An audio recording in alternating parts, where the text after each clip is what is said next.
Hey everybody, if you want to continue to learn about Donald Trump's mental health, please make sure to follow along and share. I've said as loudly as I can since 2017, he's a malignant, narcissistic sociopath in cognitive decline, and his behavior is only going to get worse.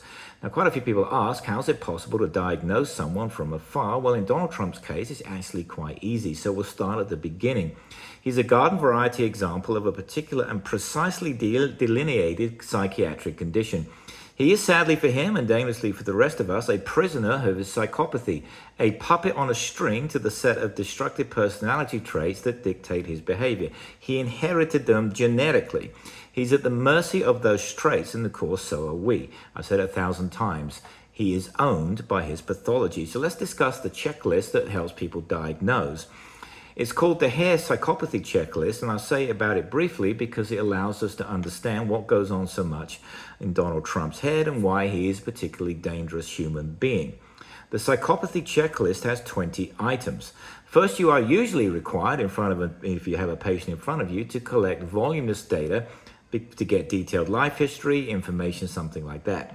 However, of course, Trump's been in the public eye for decades. There is just so much evidence that most professionals could diagnose him now quite easily.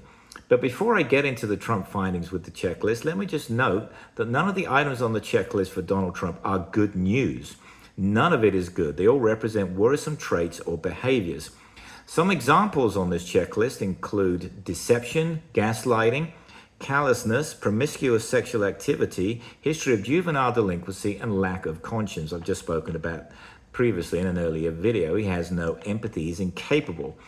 But for each one of those, you either get a score of 0, meaning there is no particular personality trait, or up to 2, which is a strong expression of the trait and is persistent and persuasive in that person's life. There's 20 items on this checklist, and the perfect score in the psychopathy end of the spectrum would be 40, which is very rare. And the perfect score for a non-psychopathy side would be 0, which is also, let's say it, extremely rare because most of us have some sort of traits one way or the other. But the average score, believe it or not, for an individual in a maximum security prison is 22. Let me make this very clear, 22. Anything above 30 is seriously bad. The average person scores, the general population scores 4. Like I said, none of us are angels. Now, according to Dr. Vince Greenwood, Trump receives a score of 33. That's right, 33 out of 40. As I have said, he is motivated about himself only. He will start World War III unless those around him take action. The sooner people understand that he's incapable of doing anything that helps other people apart from himself, the better off everybody will be.